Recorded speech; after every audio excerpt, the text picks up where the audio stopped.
Achilles, the greatest warrior of the Trojan War. Achilles is one of the most famous heroes of ancient Greece, known for his incredible strength, speed, and skill in battle. His name became a symbol of the unstoppable warrior, and his life story has remained one of the most legendary tales in human history for thousands of years. Achilles was born to the mortal king Peleus and the sea goddess Thetis. From the moment of his birth, an extraordinary fate was predicted for him. A prophecy said that Achilles could live a long life away from war, but his name would never be remembered. Another path promised a short life filled with battles, but eternal glory. Achilles chose the path of a warrior.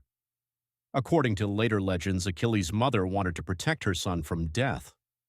She dipped the infant into the waters of the sacred river Styx, which was believed to make his body invulnerable.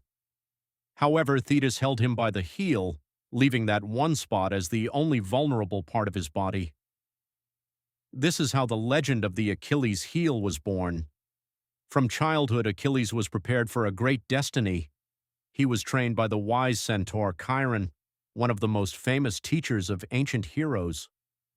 Chiron taught Achilles how to use a sword and spear, shoot a bow, hunt, and understand the art of war. Thanks to this training, Achilles became one of the greatest fighters of his time. When the Trojan War began, the Greek kings gathered a massive army to reclaim Helen, the wife of King Menelaus, who had been taken by the Trojan prince Paris. One Achilles joined the campaign with his warriors, the Myrmidons, who were considered some of the strongest soldiers in the Greek army. On the battlefield, Achilles was almost never defeated. He fought faster and more fiercely than any other warrior. The Trojans feared his name because the appearance of Achilles meant an almost certain victory for the Greeks, but even the greatest hero had weaknesses. During the war, Achilles had a conflict with the Greek commander Agamemnon. Because of a dispute over war spoils, Achilles refused to fight and withdrew from the battlefield. Without Achilles, the Greek army began suffering defeats. The Trojans, led by Prince Hector, pushed the Greeks back and came close to destroying their ships. Then Achilles' closest friend Patroclus decided to help the army.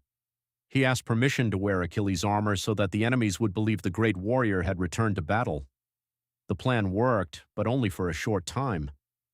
During the fight, Patroclus faced Hector and was killed by him.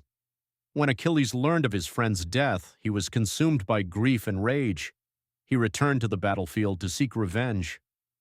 According to legend, the god Hephaestus created new armor for him, including a famous shield that depicted the entire world. Achilles' main target became Hector, the defender of Troy and the greatest warrior of the city. They met in a duel near the walls of Troy. Hector knew he was facing the most dangerous opponent of all, but he refused to run. After a fierce battle, Achilles defeated Hector. This victory became one of the most famous scenes in ancient Greek mythology. However, later Achilles showed not only anger but also compassion. The old king Priam, Hector's father, came to him and begged for the return of his son's body so he could give him a proper burial. Achilles was moved by the old man's courage and suffering and agreed to his request. But Achilles' fate had already been decided.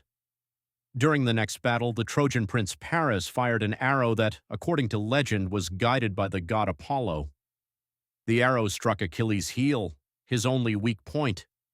Thus, the greatest warrior of the Greek army was defeated. After Achilles' death, his name did not disappear. People continued to tell stories about him, write poems, and create works of art inspired by his legend. His image became a symbol of strength, courage, and the desire for eternal glory.